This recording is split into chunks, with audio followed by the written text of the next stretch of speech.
to sing a word, 'cause you got me holding, holding.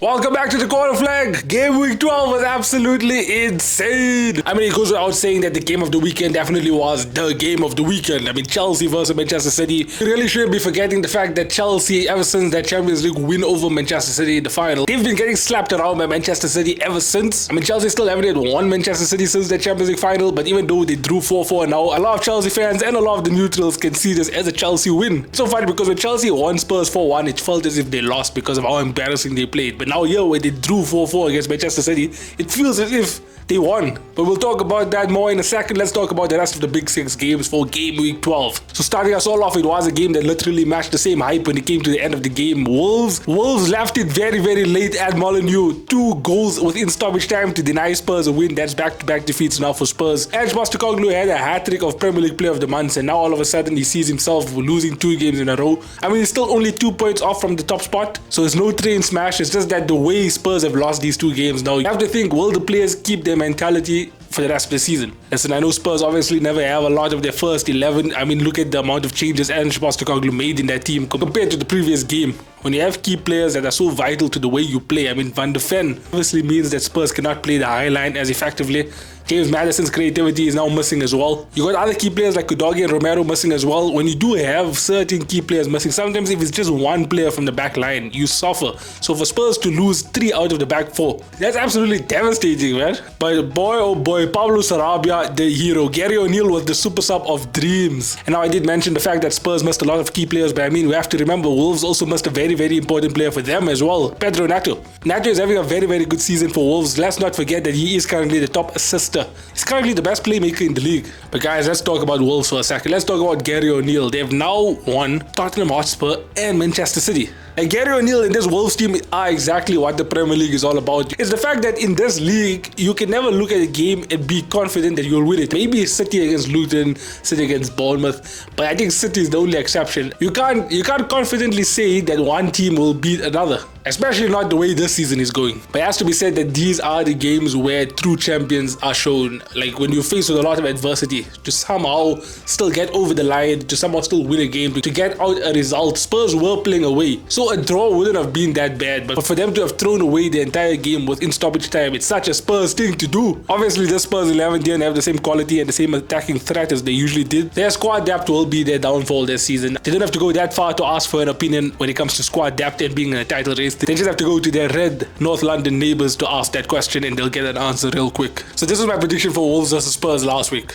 Early kickoff. This won't be a straightforward game because it's an early kickoff especially. We all know what happens with early kickoffs. I mean, just take a look at that. You know, Mahatma Gandhi, that's one of his most famous quotes of all time, man. This fixture does have a shock result written all over it, okay? Wolves, they haven't been doing good this season. Spurs, they have just lost their first game of the Premier League campaign. And I mean, in the past 3 games where these clubs have versed each other, Wolves won 2 out of the 3. But just to be safe here, I am going to go for a Spurs win, but I don't think it'll be easy, so 2-1 Spurs. I mean, I literally said it all. I hyped it up. I said there was going to be a shock result. I could see it was an early kickoff. And honestly, if you watch the game, you can even argue that Wolves were the better team. Like, Spurs just didn't show up that day. So I just should have went with it. I should have just said Wolves 2 and Spurs 1. So right now, I'm currently 0 for 1 with my predictions. Arsenal 3, Burnley 1. Let's see what I said in the prediction. Could Burnley cause an upset against Arsenal? And causing an upset doesn't mean Burnley winning Arsenal. Could Burnley get a draw at the Emirates? And I do think Arsenal should get the win here, and should be a handsome win as well. So I'm going to go for a 3-0 Arsenal. I mean, I wasn't 100% spot on. I did say Arsenal 3, Burnley 0. I did say it was going to be a comfortable win as well. Obviously, I would have wanted an upset because I do think Arsenal, Spurs,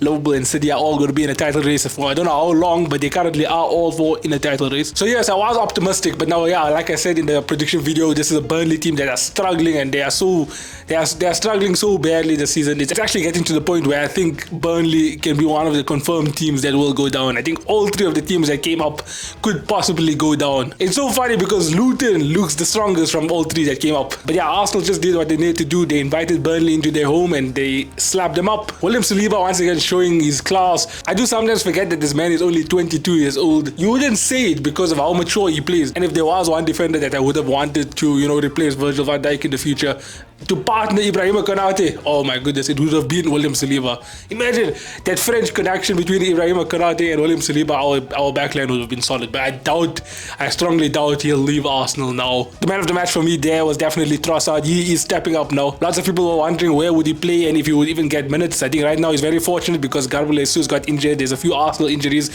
Spurs obviously got their injuries. Arsenal as well. Obviously Arsenal got less injuries and less key players are out, but Arsenal are coping quite well with their absentees. Yeah, no, nothing much really to say. Arsenal back to winning ways. They're obviously going to be in this title race. They are going to use all of the experience that they gained from last season into this season now, which is very scary. Man United 1, Luton 0. Let's play the prediction. Next up we have Manchester United versus Luton. Man United have been a very difficult team to predict this season. They do win games, but the wins aren't that important. And when they do lose, it's very important losses. And if Luton show that same energy that they did against Liverpool at Old Trafford, then really Luton do stand a chance of getting a point at Old Trafford. If they can somehow show the same energy against Manchester United, I'll be very impressed with Luton. But now with all of that being said, United should win this game. Another 3-0 for my predictions. I'm going to give it 3-0 Manchester United. Oh, once again, I hyped up Luton, and you know what? Luton played decently again. I think Luton, when it comes to the big teams, they really go up a level for some reason, and they could have gotten a point against Manchester United. Man United once again getting a goal from not an attacker. This time it's Victor Lindelof. You can see Manchester United are really struggling with goals when it comes to the front line. I don't know what's going on there, but Victor Lindelof steps up for Manchester United. This was Eric Ten Hag's 50th Premier League match in charge of Manchester United, and at least it was a happy win for the man. I made a video on TikTok talking about how Rasmus Højlund is the funniest footballer I've ever watched. Rasmus Højlund is one of the funniest footballers I've ever watched. Okay, the man has now scored 5 Champions League goals in 4 appearances.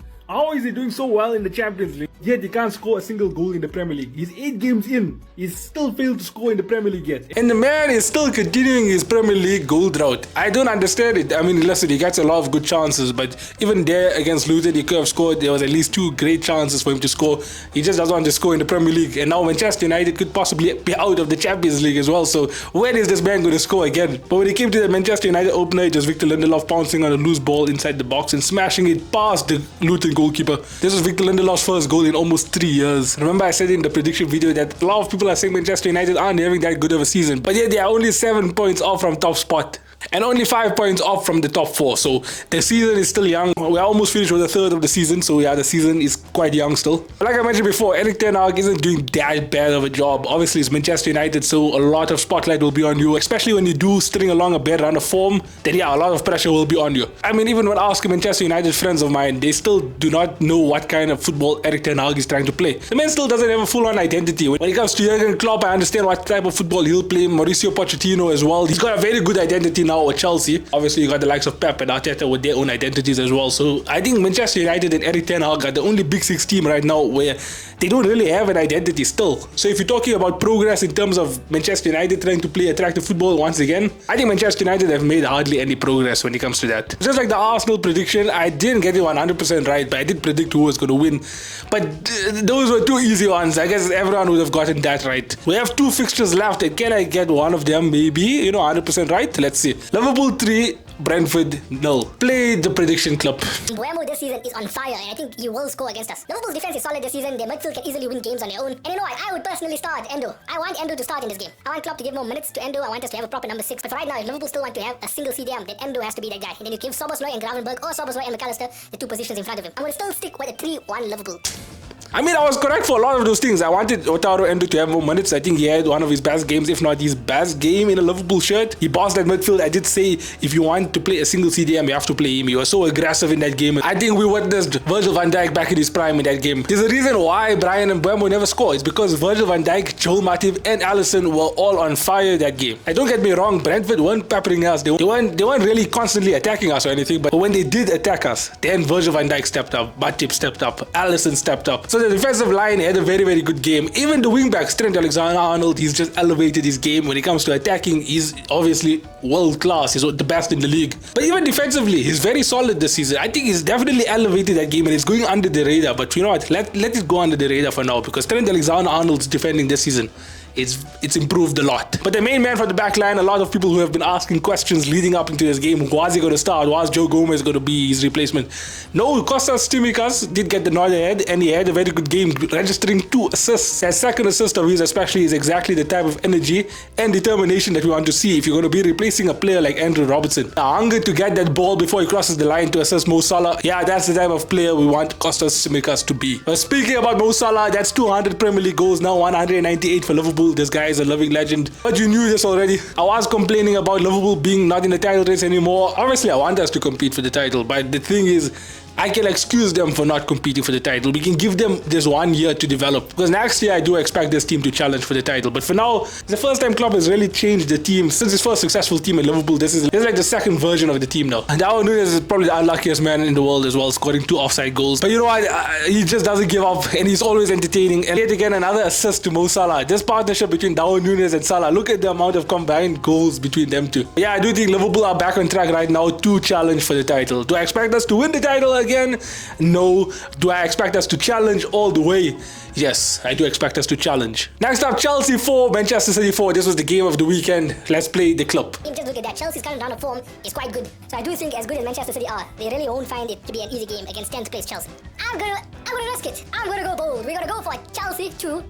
Man City 1. Nicholas Jackson is going to score once again. Raheem Sterling is going to show Man City why they should have sold him. And I think maybe Haaland, Haaland will score. It's just what Haaland does. Okay, so when it came to the goal scorers, I was spot on. But I mean, it was 4-4. So yeah, so obviously I was going to get all of those goal scorers in there. I mean, I was spot on with that Raheem Sterling comment though. Raheem Sterling played out of his skin. That was his best game in a Chelsea shirt so far, 100%. It just had to be against his former club. It had to be. The fact that Raheem Sterling scores against his former club, but not just that, he scores against his former manager, the manager that's developed him to be the player he is today. The fact that Cole Palmer scores the late equalizer. Cole Palmer, remember, this is a player that played for Manchester City this season. It's not just an ordinary ex-Man City player.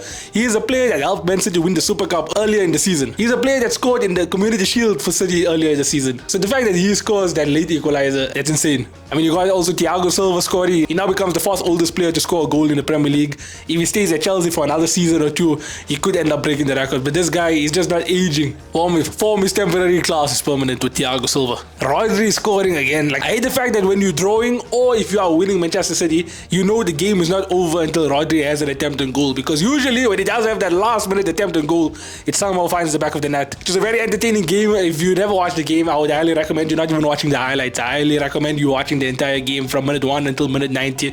You won't regret it, I promise. I mean, as much as there was 8 goals in this game, there was also a lot of drama and controversy. The first goal of the game, obviously VAR in the spotlight once again. It was the game of the weekend, so you just knew there was going to be some VAR shenanigans going on. Anthony Taylor, I don't understand this guy. If you had to isolate the referee in this game, he had such a bad game. It's not even funny. His first penalty should have not have been a penalty at all. That was the softest thing ever. Man City, once again, this isn't the first time they got a soft penalty call for something like that. I mean, let's not forget the Manchester derby where Rodri also went down easily.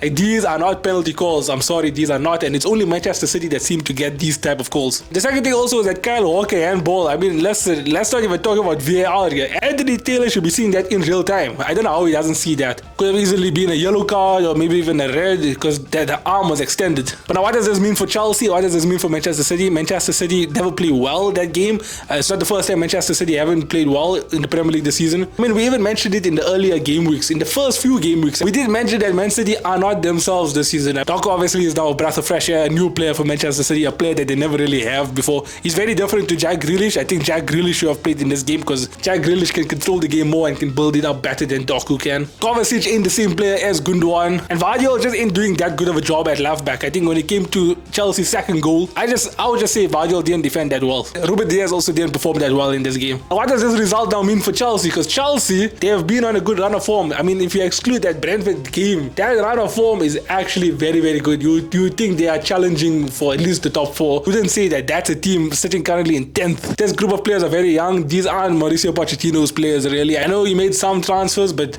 let's be honest, this isn't his players. A lot of these players did come from the previous managers. So yes, this team is very young. It has a lot of potential. Mauricio Pochettino is arguably the best coach that Chelsea could have gotten. At the time of which they did get him, he was the best coach really available. I think Chelsea's run of form now, all credit doesn't even go to the players. No, I think all the credit goes to Mauricio Pochettino. He is doing absolute wonders with that team. It's scary because if you give Mauricio Pochettino some time and if you give him a budget as well, because I think Chelsea will definitely give him a decent transfer budget. Within a couple of seasons, I mean, you could possibly see Chelsea being back challenging for the title. But for right now, I think they're still quite a distance away. Chelsea fans can be optimistic and they can enjoy their moment right now. But this group of players right now aren't going to win you anything really. You have a very good manager. You have good owners in terms of the amount of money they're willing to spend on the club. But the current squad of players are not good enough to compete. Thanks a lot for watching, guys. That was my Big Six recap. What did you think about the games? Was that Chelsea versus Man City game the game of the season so far? Will anything top it? I really don't think so.